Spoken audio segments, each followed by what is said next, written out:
Hi again then guys, and welcome to episode 32 of Tour of Japan, the review series for the Super GT cars of Gran Turismo 6.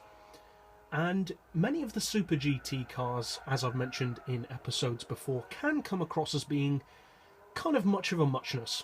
Many of them are very similar, some of them are actually exactly the same as each other in terms of spec, and it can get a little bit confusing as to which one to buy. With other models in the Super GT lineup, however, it's much easier to set them apart, and this model is such a model. It's the Toyota MR2 or MR-S, and this is the Team Autobacs Apex MR-S. It's a GT300 class vehicle from the year 2000, and it's the only JGTC spec MR2 featured on the game.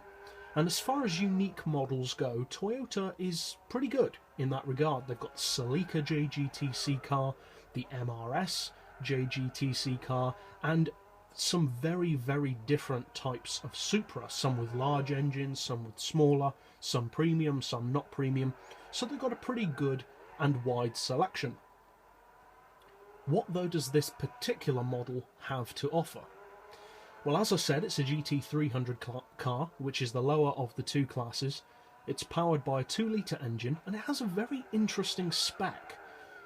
The power is impressive for its class and its engine at 547 horsepower, but strangely enough, this car actually has more torque than power, which is very unusual for a Super GT model. As I said, it produces 547 horsepower, but it produces 586 foot-pounds of torque, which is unusually high, especially for a GT300 car with these kind of specs. Another thing that's slightly strange, or could be considered slightly strange about this car, is its weight.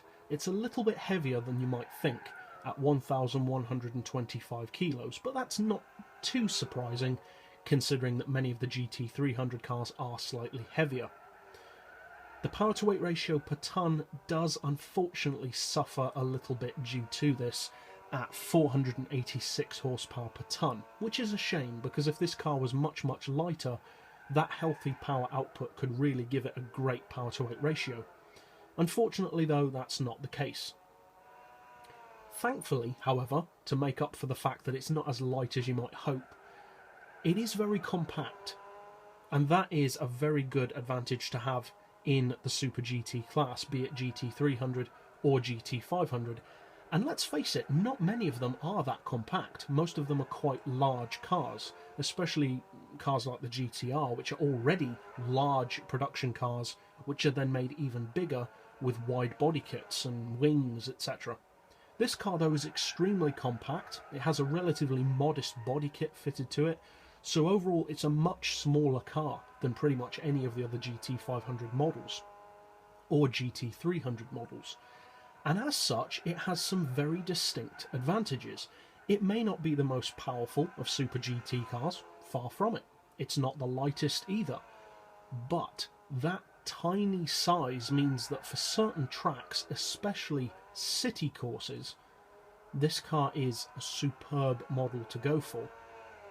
Because on those tracks, having 700, 800, 900 horsepower means very little, because you can't use hardly any of that top-end performance from, say, your Supra or your GTR or your NSX.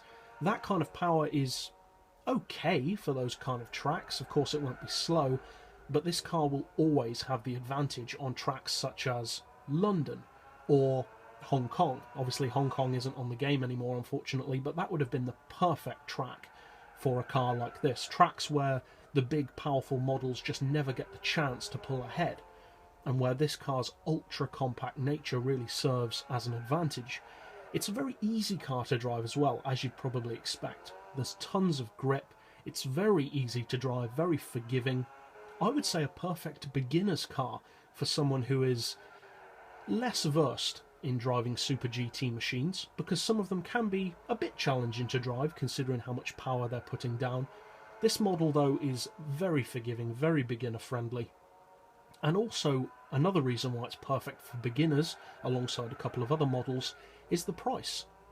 It's much, much cheaper than many of the other Super GT cars, not only of the GT500 class, which will be obviously cheaper, but also the GT300s, many of which cost quite a bit more than this. This car is 200,000 credits, and I'd say that's pretty much perfect for this car and what it's capable of. Unfortunately, it's not a premium model, but it's still a very nice car to own. As I said at the start of the video, completely unique. It has its own very distinct advantages. It's not without disadvantages, of course. I wouldn't recommend it, for instance, for high-speed tracks, but I think that's a fairly obvious point to say, really, and I don't think many people would try and take on something like a Supra with this car in a straight line. That would be pointless, of course. And as far as its PP, it sits at 594, which is pretty competitive. So, I'd recommend this car if you're looking for a specific car for tight, twisty tracks. And that's it for this episode, so I'll see you guys next time, and as always, thanks for watching.